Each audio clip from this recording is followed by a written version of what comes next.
Mitch, I have this up if those are right. Okay. All right. Oh.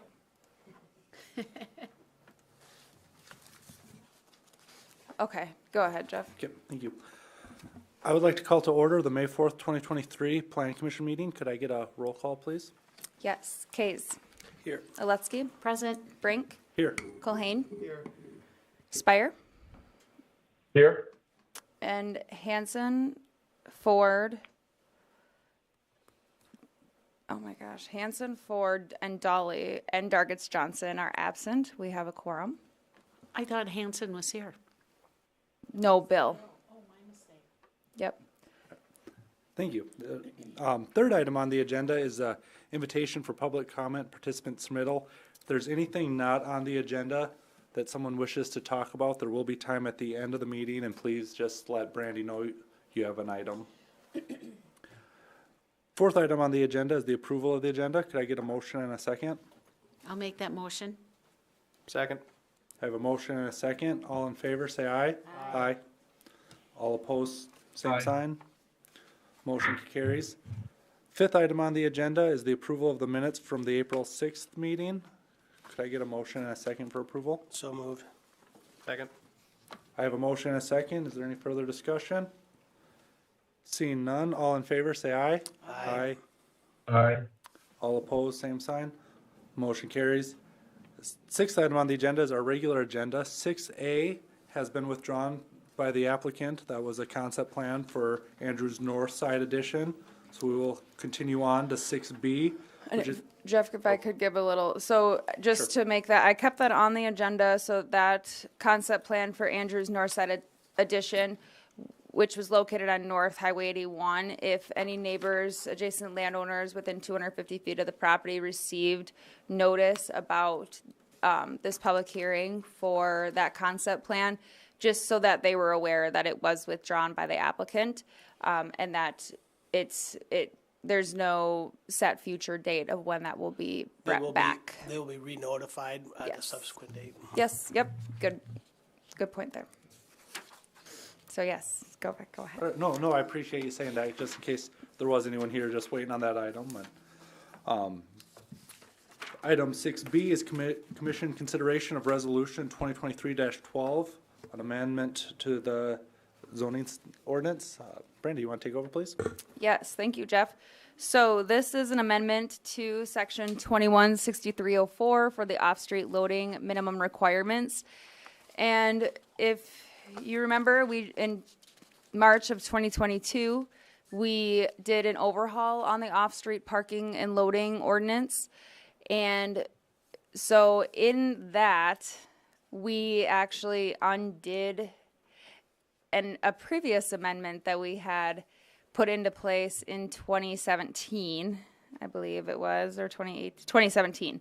So, and at that time, we had exempted the I-1 and the I-2, so both industrial districts, from the ordinance that requires, or that disallows, prohibits, the loading docks, and let me just read this here, so it's so that no open exterior loading facility shall be located on a street frontage.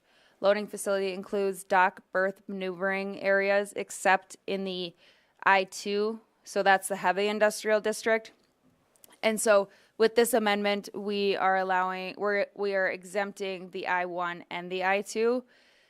And that's what we did in 2017. So it kind of was a clerical deal, but still substantial enough where we have to bring it back through as an actual ordinance amendment because of the change. And then for the reasons of, an industrial district, this type of business activity is typical for an industrial business, and they're most likely in an industrial park.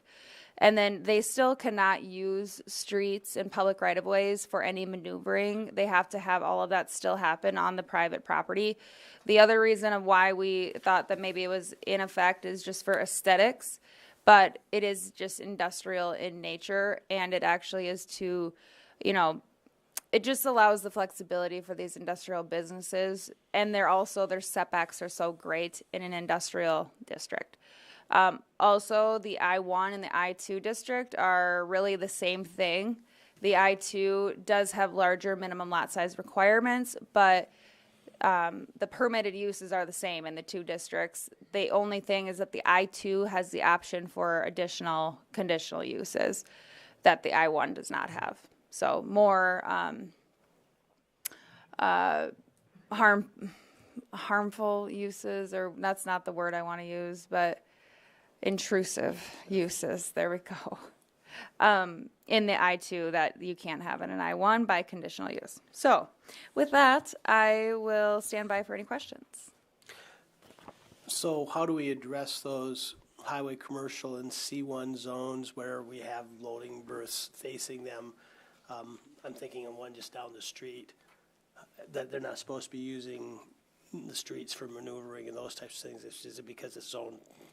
Well, that one has a grandfathering clause that you're specifically referencing, but if they were to build new, so they're legal non-conforming, and that one's zone C1. Yeah. So, and that's the odd thing, is that then you have zero setbacks.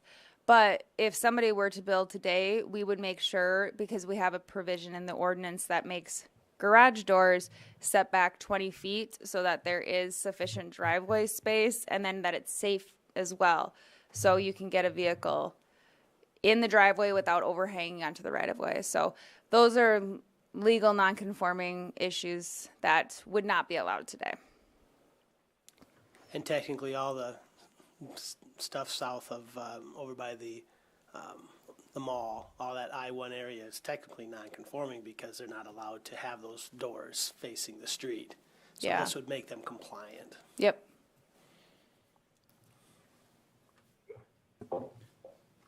Thank you for that. There is a public hearing, so I will open up the public hearing. If there's anyone that wishes to speak in favor or against this item, please feel free to approach the mic and state your name for the record.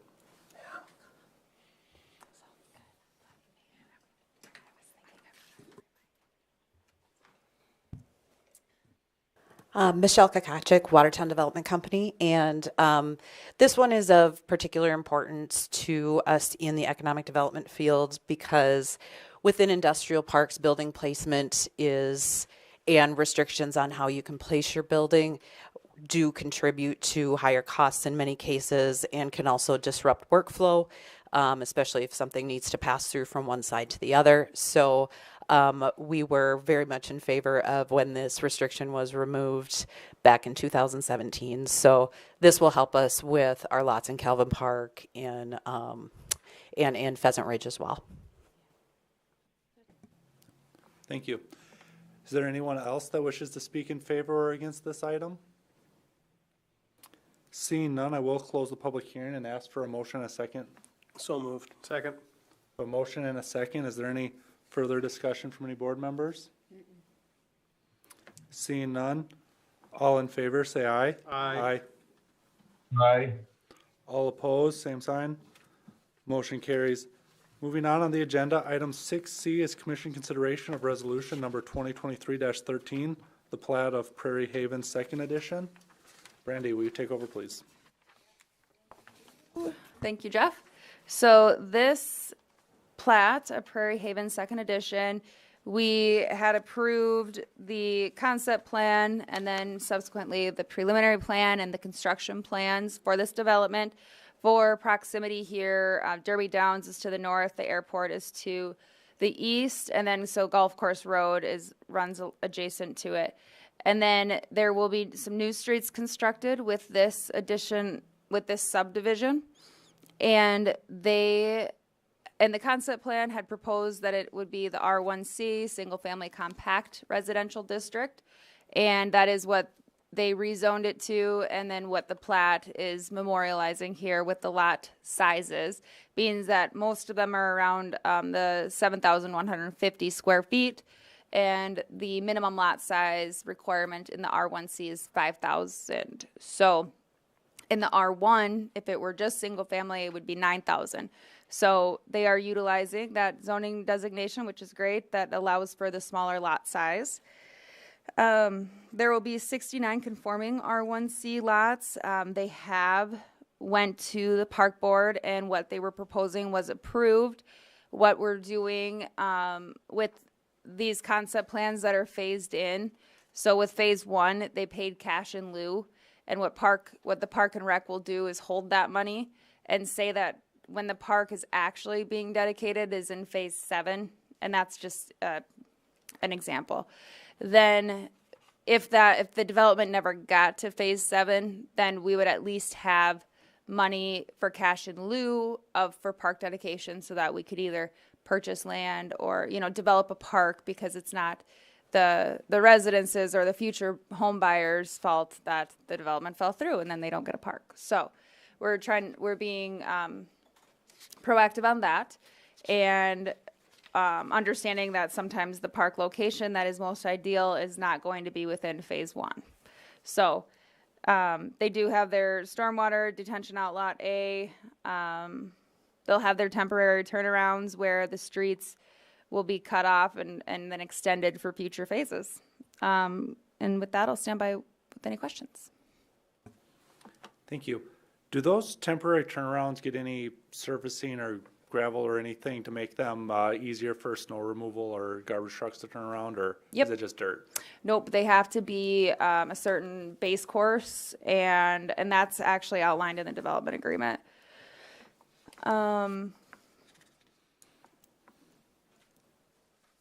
9, so they have to have the turnarounds to be constructed with compacted subgrade, 9-inch minimum base course, and a minimum of 6 inches asphalt millings or gravel.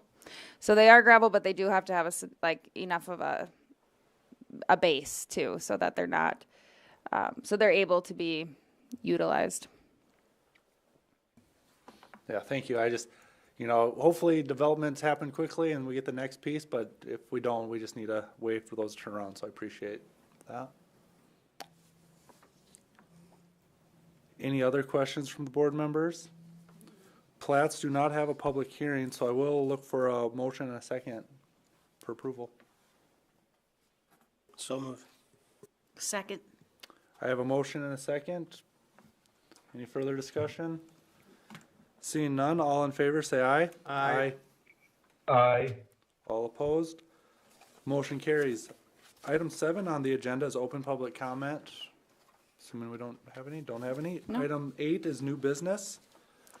I do just have a couple quick items, and more so to clarify, we're going to change our adjacent landowner letters so that the last paragraph is a little more accurate. It used to say that the agendas will be posted a week in advance of the meeting, and obviously just with trying to be more in line with state statute requirements is that the agenda has to be posted 24 hours before the meeting, and then but also being understanding that we need to give you guys time to review the agendas.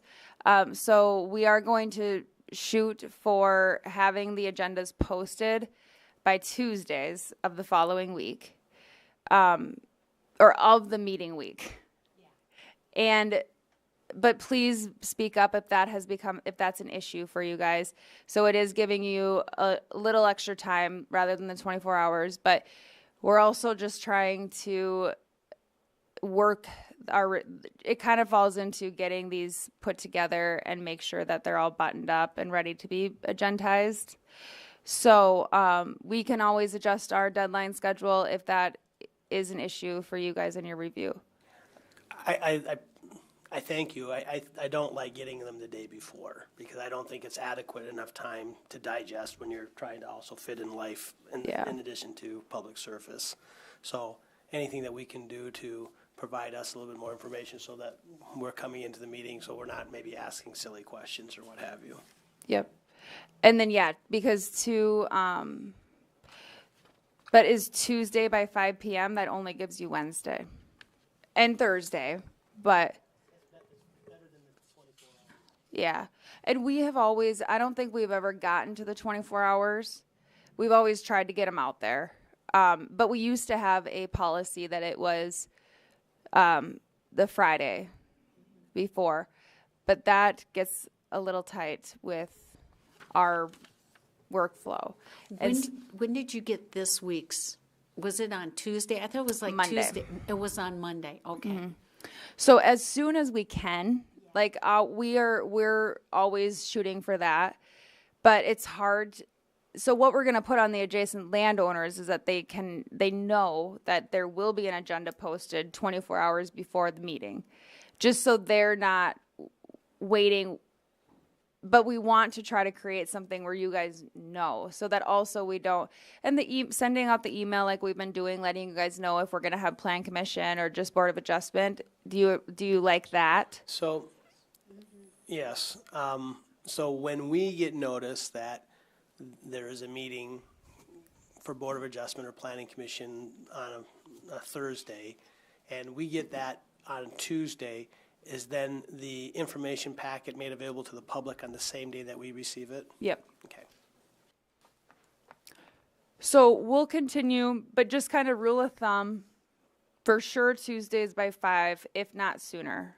We'd like to get it out there as soon as possible. So in the letter that goes out, you let them know that there will be an agenda at least 24 hours prior, and for them to go to the website to look for any information regarding that request? Yep. Did you have input, Janet? I just want to clarify too that, and it is posted on the public notice in Saturday's paper as well, the same phrasing. Well, those are just on the adjacent landowner. So we say when the meeting is, the meeting date, but we don't say when the agenda will be posted. Not in the newspaper. Do we? I didn't think so, but I'll check. I just guess my opinion is that when we have larger issues, that the public has enough advance time to digest the request. And sometimes I think if it's a 24-hour notice and they maybe get their mail, or if they don't get their mail for a week, and next thing you know, it's 2 days before the meeting. And I just find that's when people get angry, is because they don't feel that they've had enough adequate notice. I mean, we can probably get by with 24, 36 hours, but whatever we can do to provide the most notice to the general public is really what's in the best interest. So that is included on the public notice, which is, I didn't know that. Like, it's just kind of odd. But so what we'll do is then we'll just change this one as well to say that it'll be definitely not even approximately anymore. It will be posted 24 hours in advance of the meeting, because it has to be. But for the public to know that they can always be checking. And if it is posted sooner, great. But for sure, they'll be able to see the agenda 24 hours before. And maybe this just, again, I know it's a workflow issue for you guys. I don't want to make things difficult, but when we know we have major issues where things can be contentious, and I think giving the public as much time for information, if that means extending something to a next meeting because we just don't feel like 1 day is an adequate enough time for the public to digest things, I think we should probably be shooting for something like that as well. I would disagree with that, just because it's the deadline schedule and it's state statute to have an agenda posted 24 hours in advance, where most of the time things will have to go to council anyway. But Not on Board of Adjustment actions. no. And so what I'm saying is that if you know that this is going to be a contentious issue and you give them 24 hours notice, and maybe somebody gets in the neighborhood, and let me finish my statement, and what ends up happening is it can be much more contentious. So we maybe would, even though they meet the deadline for this meeting, you give them the opportunity as the applicant to extend it, to give that, that's an idea. So, but we're sending out adjacent landowner letters that they have to get that 5 days in advance of the meeting. So people that are impacted for a Board of Adjustment action are getting notice. So it's really, because I don't want, the state statute is 24 hours in advance. And so we're going to try to get it out there sooner so that everyone can be digesting the information. But I just wanted to make that clear that we're going to be making that change. And also, this is my other item, is So council, in May, there's an extra week. So city council will be on May 15th. And so plan commission and board of adjustment will not be following because we had our schedule set thinking that it would be May 22nd and May 25th. So we will have it the following Thursday on May 25th, our plan commission meeting. So city council will be May 15th, plan commission will be May 25th. So May 4th and May 25th? Yep. Yep, so today and then our second meeting, and that was on our schedule originally, so we didn't want to switch that on you guys too. And it also does not impact going forward for these items to go forward to city council because we have that extra week. So there's a little flexibility there where the next city council meeting will be June 4th still. So then any of the items from May 25th that needs to go to council will be able to make that meeting. So yeah, that's what I have for new business. Appreciate Thank those you. updates. Thank you. Do we have any old business? No, none that I have. Any reason to go into executive session? I will adjourn us.